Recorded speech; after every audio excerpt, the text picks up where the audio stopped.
समस्त को मोर नमस्कार। आज आम जाना आमर जो 19 तारिख में होबाकु थिबा पीटीएम मीटिंग तार रिजोल्यूशन आपण मैंने किपरि लिखिबे। এই চিঠিটি आमको आसीथिला 15/4/2025 रे आपणकर जो रिजोल्यूशन खाता स्कूल रे रही आपण से खातार यही रिजोल्यूशन को लिखिपारे।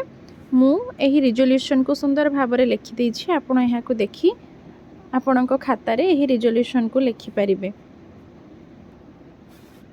आपण प्रथमे अधिवेशन नंबर पकेबे, तापर तार तारीख पकेबे।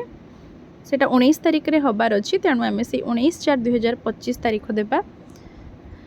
अद्यता 19/4/2025 शनिवार दिन 8 घटिका समय रे आंभ विद्यालय अध्ययनरत छात्र छात्री मानक पितामाता शिक्षक शिक्षयित्री मानक नहीं चलित शिक्षा वर्षर प्रथम अभिभावक शिक्षक शिक्षयित्री कमिटी बैठक प्रथम पीटीए मीटिंग अनुष्ठित हो जाइछि।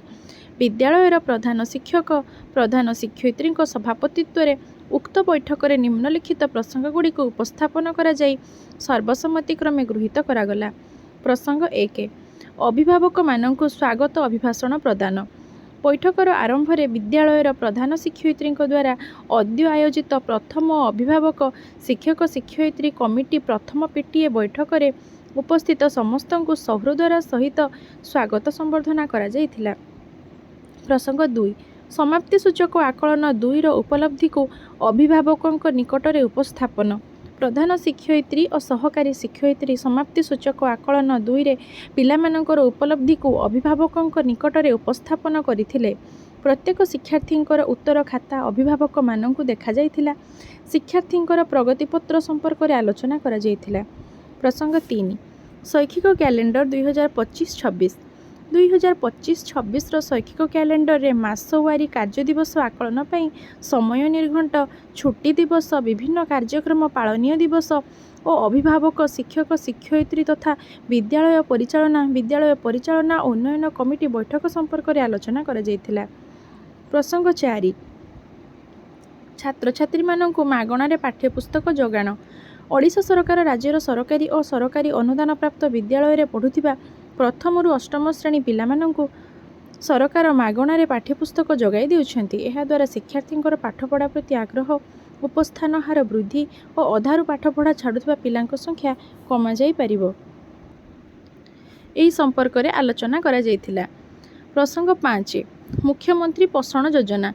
आम राज्य में पीएम पोषण योजना अधीन रे प्रथम रु अष्टम श्रेणी पर्यंत छात्र छात्री मानक मागणारे मध्याह्न भोजन जोगाई दिया जाउअछि।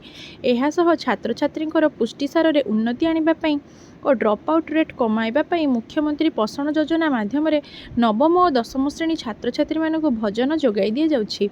एहा व्यतीत शिशु बाटिकारु दशम श्रेणी पर्यंत पढ़ुथिबा छात्र छात्री मानक प्रति सप्ताह रे गोटिए अतिरिक्त अंडा और 3टी पुष्टिसार लौहयुक्त लड्डू जोगाई दिया जाउछि।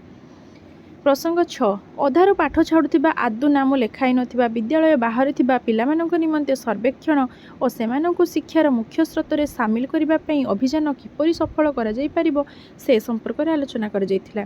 प्रसंग 7 पिलामानंकर शिक्षण अभिवृद्धि निमंते ग्रीष्म अवकाश रे गृह कार्य।